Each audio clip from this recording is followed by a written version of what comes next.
I'm not going to waste your time. You clicked on the thumbnail, so let's get straight into it. I just finished the book, The Psychology of Money, and I'm going to give you the top 3 takeaways that I got from the book. So number 1, money is personal. Now, depending where you grew up, how you were raised, if you were educated or not, or when in time you were born, say you were born in a recession, or born when it was booming, or born when people started using stocks, or people were doing Bitcoin or something. This affects how you treat money. So depending on how your family is raised and how they think of money, will affect how you think of money as well. I like to think of this quote: physics isn't controversial, it's guided by law. Finance is different, it's guided by people's behaviors. And how I behave might make sense to me, but look crazy to you. And this idea that, you might come from this person, this over here. You might come from well off, you've got connections, your family has money, you're well educated already, your parents have a business and they can financially support you in creating your wealth. Or you might come from this person here who their family is really big on education, right? So you want to get a degree, you need to get a degree before you can go out into the workforce, that kind of thing. Or you might come from a family that is struggling a little bit and is in debt, and that's okay. And they're like, okay, we can't afford to give you education, so you got to get a labor job or something straight away, get into the workforce. And these things affect how we treat and think of money. So for me, money is freedom. Money gives you options. Money gives you the ability to choose where to go, what to do, and how to spend your time. So I think that money is the ability to give us time, more time. And some other people might think that money is more to do with owning things, having stuff, having a house, having the nice car, being able to go on holiday, being able to purchase that first class ticket. And that's stuff. So actual items, experiences, all that kind of thing. The thing with stuff and items is it actually is short-term happiness. It only gives you so much. You're like, yeah, I really want this thing, I've got this thing, awesome. And now you have a new baseline, and that's pretty much you until you buy something else, until you get the new clothes, until you get the new whatever. So stuff is short-term happiness, because happiness isn't a constant. It goes up and down, up and down. So money, when we purchase things, gives us a short-term boost of yeah, I got this thing, awesome. Short-term happiness. Where I treat money as freedom of choice. So if I have a bunch of money in the bank, or I have some savings, I have the ability to choose what I do. So let's say I lose my job. Well, I'm not going to freak out because I have a nest egg, and I can take my time and choose and make a right decision of where to go or what to do next, rather than frantically running around and freaking out. You know what I mean? You can spend less if you desire less, and you can desire less if you care less about what others think of you. This idea of keeping up with the Kardashians or the Joneses is it's like human nature. We want to fit in. So if your neighbor gets a new car, then you have to get a new car. You know what I mean? If your mate's got a new pair of shoes, then you feel like you have to get new shoes. And this idea of keeping up with them, keeping up with the trends and all this kind of thing. But if you can just lower your need to please and to fit in with other people, and they should like you for who you are anyway, then you can spend less money. You don't need that new thing, really. You might have something already around that you can use. And this idea of not needing to please or to fit in can really help, but I get it can be a struggle as well. Every bit of savings is like taking a point in the future that would have been owned by someone else and giving it back to you. Now this comes back to my idea of it gives you time. So the more money you have saved up, the more or the less you spend every paycheck, you have the ability to choose. You can go buy that new shiny item if you want, or you can put that into an investment or a savings account, and if shit hits the fan, you're going to be okay because you've already got that nest egg already there. Which brings me on to point number 2, which is don't put all your eggs into one basket. We've all heard this cliche of don't put all your eggs in one basket. You know, if it falls over and breaks, you lose everything. But I bet you've never thought about it this way. Now, do you rely on your paycheck? Do you live paycheck to paycheck in some sense? Like you rely on your next paycheck to pay off your debts, to pay your Visa card, to pay for the rent? Well, that's putting all your eggs in one basket. The biggest single point of failure with money is the sole reliance on a paycheck. So like relying on a paycheck every week to week, that is putting all your eggs in one basket. Now, if you can put at least 30% away to savings or something like that, then you're starting to put your eggs into other baskets. Eggs into that equals employment. So think of it like this: instead of relying on your employer, maybe you could think about education. You know, like picking up a book, reading a book, listening to this YouTube channel and learning some new skills or some new knowledge. Or you could put some leftover money into stocks, because remember, we're living below our means. We're not trying to keep up with our neighbors anymore. So maybe we can invest in some assets or metals or something like that. You know what I mean? So this idea of not always relying on your employer is super, super important to having that freedom, that ability to be you can leave, you can do something else. Historians are not prophets. So think of it like this: everybody says put money in the stock market because it always goes up. You know, there's always precious metals, things like this.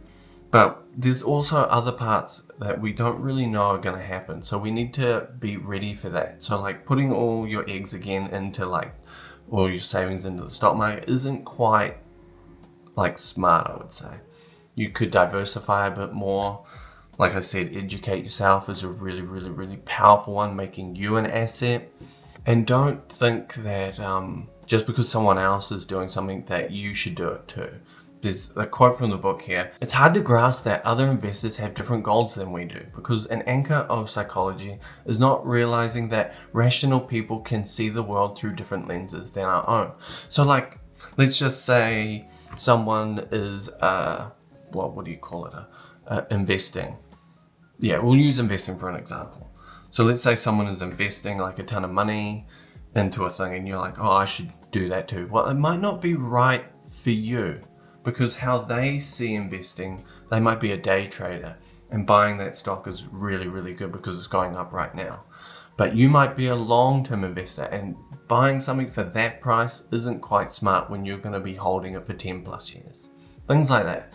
Just because someone says you should buy, an investment property, or, I personally can't afford to buy an investment property. So I've got to think of different ways of securing and using my money to benefit myself. So personally, I read a lot now. I educate myself and I build up my skills and my abilities. So I'm investing in me more than external things. But I do also have a savings account and stocks, and I diversify. Like I said, don't put all these things into one thing. Number 3, saving money is about letting go of ego. This one was a hard one for me to get around because, we all use money to express ourselves, to do things, to show the world who we are, to, put on clothes, to go do that thing. This is what I love, I like this sports, I like this hobby, I like this thing. So we use money to express ourselves, and to let go of that is quite hard. And I'm not saying cold turkey, you should not be who you are, you should not spend money and express, go have a coffee with your mates and all that kind of thing. Not saying that at all. I'm saying that we need to stop aspiring to people that are beyond our level currently. So ego versus wealth. Now, wealth is about holding on to what we have. So you don't see wealth. You know what I mean? Someone that has a really nice car, well, they might actually have a huge payment on that car. Someone that has a nice house might actually be struggling paycheck to paycheck to make the mortgage. We don't actually see it. That's external rich. Now, someone who is wealthy might be low key, they don't need to show off that car, they don't need to wear that fancy clothes.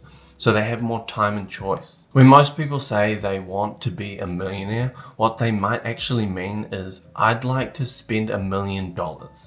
And that is literally the opposite of being a millionaire. We all think about this, we're like, oh my God, it'd be so good to win the lotto, you know what I mean? I'd do this, I'd buy this house, I wouldn't have to work anymore. And what we're actually saying there is we want to spend money.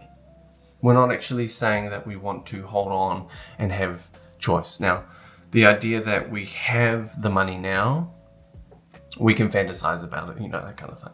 But having wealth is actually holding on to things. Exhibit A would be like, having assets, having stocks that pay you dividends every month, having external income, or what do you call it? No, it's not a job, because we use our time to get jobs, but maybe you have a business, maybe you have a laundromat or something like that, and that's slowly giving you money. Those things are wealth, and we don't really show that. Those are more low-key. Like, every time I think about like the biggest, most wealthiest people that aren't on the Forbes list of most wealthy, they're super low-key. You don't know who they are. They don't say, hey, look at me, I'm rich. They're super low-key about it. The world is filled with people who look modest but are actually wealthy, and people who look rich, who live at the razor edge of insolvency. Keep this in mind when quickly judging others' success and setting your own goals. So yeah, just like I said, cars, houses, they might be struggling to pay those things. But if you're smart, you don't have to worry about that, because you've already, you've got a second-hand car. You don't have to pay your paycheck out to this person and this person and pay off this debt. You can sit back and go, I can put back 30%. I've got this nice nest egg. You know what I mean? Think of it like this, and one of the most powerful ways to increase your savings isn't to raise your income, it's to raise your humility. For me, myself, I eat oats for breakfast. I walk to work instead of driving, which saves me a ton of money. It does take me an hour of walking. And when I walk, I have the ability to read a book on the way. So I'm using that time wisely. And I put away 30% of my income into savings, stocks, and assets. And this idea of like, I don't need the newest shirt or anything. You probably saw my previous video. I had holes in my t-shirt because I don't want to buy a new t-shirt, because I want to save more money so I have more options later. And I'm okay with looking scrungy. You might not be, and that might be a different thing. Like, I'm okay eating okay food and then having like a really nice dinner instead, or cooking at home. I'm okay not driving the most fanciest car.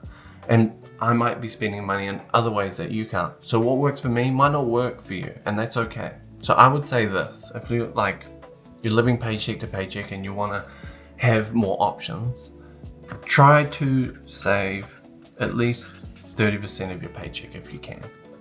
And then I would go and aim for having a savings of at least $1,000 for emergencies. And then I'd also, once you've got that pillar, go to the third pillar, which is have savings of about 3 months worth of your income. Now this gives you the ability to not freak out when you lose your job, not to worry if something urgent happens or you need to go somewhere. You have this ability to still pay the rent, have a roof over your head, and to think clearly and not stress out. This is super, super important, and one of the most basic things you can do with money. So after reading The Psychology of Money, I would give this book a 7 out of 10. Like, it's a really good book. It's interesting, talking about how we think about money rather than the practicalities and methods of saving and all of that kind of thing. The psychology around it was quite interesting, but it did say a lot of stuff we already know. It's a really good, easy read. So yeah, stick with a 7 out of 10.